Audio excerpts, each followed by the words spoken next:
अस्सलाम वालेकुम, I am Arooj Zahra, your English language instructor. उम्मीद करती हूँ आप सब खैरियत से होंगे। आज की इस वीडियो में हम डिस्कस करने लगे हैं वो गंदी आदतें जो अक्सर हम इसका शिकार होते हैं, और ये गंदी यानी बैड हैबिट्स जो है इनको हमें छोड़ना चाहिए। तो आज की इस वीडियो में हम जिक्र करेंगे इन बैड हैबिट्स का। सबसे पहले है बाइट नेल्स। बाइट नेल्स का मतलब होता है नाखून चबाना। अगर मैं कहूँ नाखून मत चबाओ, don't bite your nails, don't bite your nails, अपने ये गंदे सड़े नाखून मत चबाओ। इसके बाद है स्पिटिंग। स्पिट का मतलब होता है थूकना। स्पिटिंग आईएनजी फॉर्म है, थूकना, कहीं पर थूकना। मैंने कहा don't spit on the floor, भाई फर्श पर मत थूको। डोंट डू स्पिटिंग, ये इधर उधर थूकना बंद करो। इसके बाद है स्नोरिंग, SNORING, खर्राटे लेना। स्नोरिंग, खर्राटे लेना। मैंने कहा वो खर्राटे ले रहा है, ही इज स्नोरिंग। मैंने कहा तुम खर्राटे ले रहे हो, you are snoring. Cracking knuckles. Cracking knuckles, यहाँ इसे नकल्स पढ़ते हैं, के का साउंड इसमें साइलेंट होता है। क्रैकिंग नकल्स का मतलब होता है उंगलियां चटखाना। उंगलियां चटखाना, हम अक्सर कहते हैं ना उंगलियां मत चटखाओ। मैंने कहा देखो वो लड़की क्रैकिंग नकल्स यानी वो अपनी उंगलियां चटखा रही है, शी इज क्रैकिंग नकल्स। मैंने कहा देखो वो उंगलियां चटखा रहा है, ही इज क्रैकिंग नकल्स। अपनी उंगलियां मत चटखाओ, डोंट डू क्रैकिंग नकल्स, यानी अपनी उंगलियां मत चटखाओ।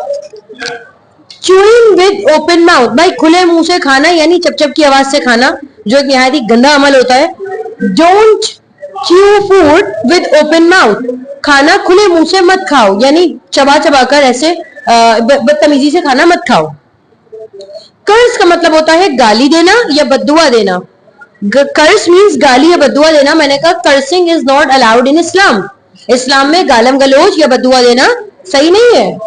लिटरिंग, LITTER, लिटर का मतलब होता है जगह जगह कचरा फेंकना। मैंने कहा स्टॉप लिटरिंग। स्टॉप लिटरिंग का मतलब है ये कचरा जगह जगह मत फेंको, स्टॉप लिटरिंग। इसके बाद है टैपिंग फिंगर्स। टैपिंग फिंगर्स का मतलब होता है उंगलियां बजाना। उंगलियां बजाना, टैपिंग फिंगर्स। फॉर एग्जाम्पल आप कोई बोर्ड वगैरह है उसके साथ उंगलियां बजा रहे हैं, टैपिंग फिंगर्स। मैंने कहा डोंट टैप योर फिंगर्स, अपनी उंगलियां मत बजाओ।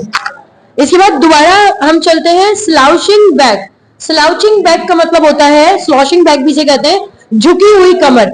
मैंने कहा कि देखो वो झुकी हुई कमर से बैठा हुआ है, मैंने कहा he is sitting with slouching back, यानी एक कुब निकला हुआ है, कोहान निकला हुआ है, वो ऐसे बैठा हुआ है, स्लाउशिंग बैक। स्वेर, स्वेर का मतलब होता है कसम खाना। Swearing is not a good habit, swearing कसम खाना अच्छी बात नहीं है। परज्यूर का मतलब होता है झूठी गवाही। मैंने कहा स्टॉप परज्यूरिंग, झूठी गवाही मत दो, झूठी कसम मत खाओ। परज्यूर, झूठी कसम खाना। इसके बाद है इचिंग।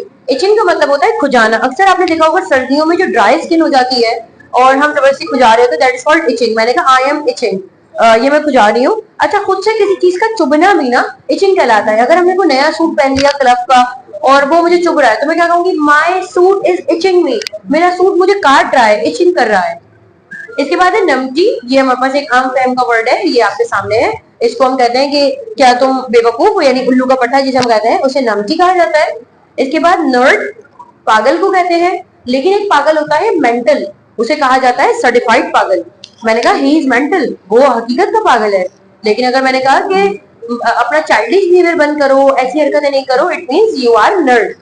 आगे बढ़ते हैं। शेकिंग यानी शेकिंग लेग्स का मतलब आता है पैर हिलाना। अगर आप चेयर में बैठे हैं और आप बराबर किसी मीटिंग में पैर हिला रहे हैं, मैंने कहा स्टॉप शेकिंग योर लेग्स, अपने पैर मत हिलाओ।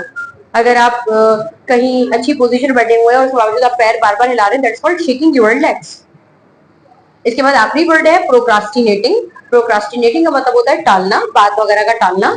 मैंने कहा stop procrastinating your task, don't procrastinate, अपने काम मत टालो। उम्मीद करती हूँ आपको यहाँ तक वोकैबुलरी समझ आई है। अगर आपको कोई सवाल है तो कमेंट सेक्शन में पूछ सकते हैं। इसके साथ ही मुझे इजाजत दीजिए, आपसे फिर मुलाकात होगी नई वीडियो में। अपना बहुत सा ख्याल रखिएगा। अल्लाह हाफिज।